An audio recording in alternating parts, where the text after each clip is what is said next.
Noticias 50-50. El tema de hoy, las religiones unen o desunen. Y don Diógenes quedó en que ese famoso libre albedrío es un invento, ¿no? Es un invento, una fachatada para limpiar la imagen de un Dios que no es nada. Okay. Un escudo para Don Miguel, ¿qué usted opina al respecto? Dos cosas. Algo que me llama la atención de muchos ateos es el odio hacia esa figura llamada Dios. Si no existe, ¿por qué odiarlo tanto? ¿Usted odia a Dios? Realmente, la existencia de Dios no se puede negar. Se puede negar lo que tiene realidad objetiva y Dios no la tiene un reflejo de eso. Ok, pero seguimos dando usted dice que no se puede negar la existencia de Dios. Si uno habla, entonces se puede negar lo que no existe. No, entonces se afirma lo que no existe. Por eso nosotros defendemos lo que nosotros rechazamos, una mentira que nos está inculcando. O sea, pero usted no hay ninguna evidencia, no hay ninguna evidencia. Es un invento del hombre, es un invento del hombre. Seguimos con don Miguel. Don Diógenes, si hay algo que la ciencia ha hecho en los últimos 30 o 40 años, es regresar a la idea de la existencia de un creador.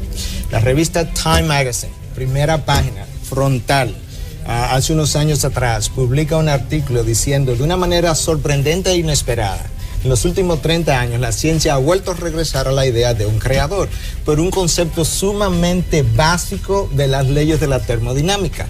De la nada, nada sale, número uno. Y número dos, si la teoría de la explosión del Big Bang es cierto, eso implica que el universo tuvo un comienzo. La ciencia, no el mundo cristiano, establece que todo lo que tiene un comienzo tiene una causa. Y esa causa tiene que ser pensante para originar un mundo de una forma tan armónicamente diseñada y que funcione de una manera tan extraordinaria.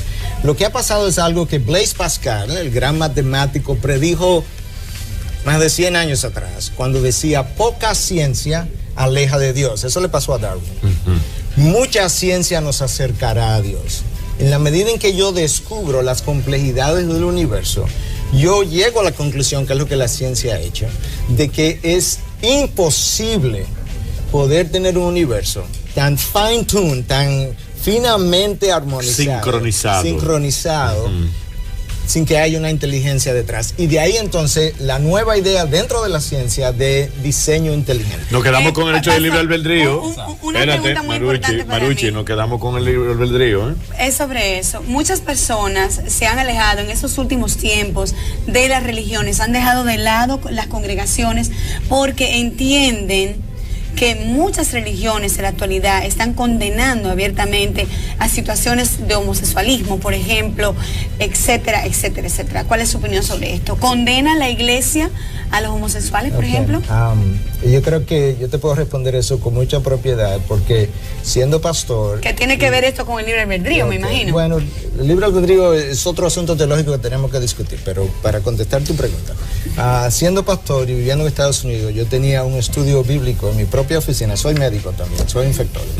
Y en calidad de infectólogo he tenido que lidiar mucho con ellos. Y tenía un estudio bíblico en mi propia oficina, toda la semana, para pacientes con SIDA, pacientes homosexuales. Entonces, el odio hacia las personas, claro que no.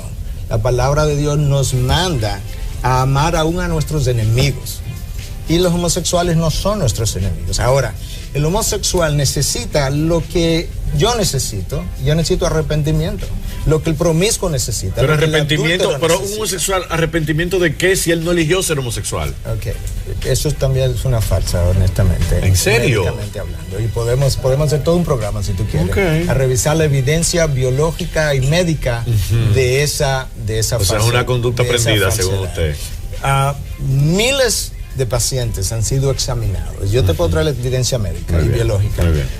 ¿Y por qué hace esa diferencia entre los heterosexuales y los homosexuales la iglesia, por ejemplo, su iglesia, por ejemplo? Bueno, se supone que... En cuanto al arrepentimiento que estamos hablando. No, hay una cosa, el heterosexual necesita arrepentimiento al igual que el homosexual. Estamos hablando que ese pecado requiere arrepentimiento como el adúltero requiere arrepentimiento. No estamos haciendo una distinción especial de ese pecado.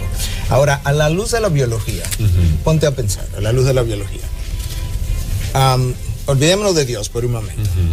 ¿En qué cabeza cabe que la madre naturaleza, biológicamente hablando, va a diseñar individuos que no se pueden reproducir? Se hubiese muerto la raza. Va a diseñar individuos... Hay un montón de animales que lo hacen también. Pero bueno, no estamos tratando... estamos desviando del tema. Nos quedamos en el libre albedrío. Si existen hoy, se pueden reproducir. El que una especie llegue un momento y sufra una alteración y de ahí en adelante no puede ser otra cosa. Pero la especie existe y se ha reproducido. Volvemos al tema, libre claro, albedrío. Dios creó al hombre, Adán y Eva, lo creó con libre albedrío, porque lo creó a su imagen y Dios tiene la libertad para escoger. Y el hombre en su libre albedrío en ese momento decidió en contra de su creador. Y hoy él cosecha las consecuencias de su elección. Entonces, este no es el mundo que Dios creó. Este es el mundo que el hombre eligió al separarse de Dios. Don Diógenes. Bueno, realmente, fíjate, él hizo referencia, si de la nada no surge nada. Entonces, dice la ciencia, no yo. Si de la nada no surge nada, entonces nosotros, el mundo y todo, no somos nada. ¿Puede existir algo sin comenzar? Ese es mi punto, que entonces, algo comenzó. Si nada existe sin comenzar, todo lo que existe tuvo que comenzar. Exactamente. ¿Y quién lo comenzó? Yo te lo voy a explicar muy fácil. Aquí hay un libro que yo he escrito, eso me costó como más de 45 años de investigaciones filosóficas, titulado Nueva Teoría Científica sobre la formación del origen del universo. Está en Google. Nada más hay que buscar diogenismo, nueva teoría científica. Ahí tiene la explicación de la formación del universo. Por ejemplo, ¿cómo lo explico? Cuando no había nada. En 30 segundos. Cuando no había nada, absolutamente nada, de ahí surgió la oscuridad. De la oscuridad surgió el aire. Cuando chocan dos masas de aire se forma el calor. Cuando se junta el calor y el aire se forma el agua. Científicamente el oxígeno y el hidrógeno. Del calor, el aire y el agua se forman de la tierra y de la tierra surgió todo lo que existe, que somos nosotros. No fue ningún Dios que hizo eso. Ahora que me diga otro que es lo contrario a eso. Esa es su opinión. Finalmente, unen entonces. Las religiones tienen el potencial de unir al hombre y lo han hecho. Solamente tiene que irte al 11 de septiembre del 2011 para encontrar qué pasó después de ese desastre. A ver si la gente no se reunió a orar a ese Ok, Dios. ¿Y por qué ustedes piensan, por ejemplo, que un musulmán, una persona que no cree en Jesucristo, no se salva? Yo creo que Dios tiene una revelación, no una religión. Entonces, en esa revelación, Dios revela su camino. Ese es el camino que el hombre no le ha gustado y ha dirigido su atención a su propio camino. ¿Solamente los cristianos se salvan, pastor? No es simplemente los cristianos, porque muchos cristianos no tienen salvación.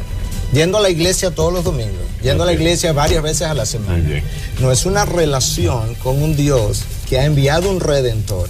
Y vía ese Redentor y el camino revelado. Bueno, don Miguel, no tenemos más tiempo porque nos van a la verdad que es muy interesante, hay mucha tela por pero donde no cortar. puedes descubrir el origen del universo con argumentos filosóficos. Muy bien. Eso es una imposibilidad. La ciencia no te aceptaría eso. Muchísimas gracias por su participación, por su tiempo. Y a ustedes por su sintonía y sus tweets. Hasta mañana.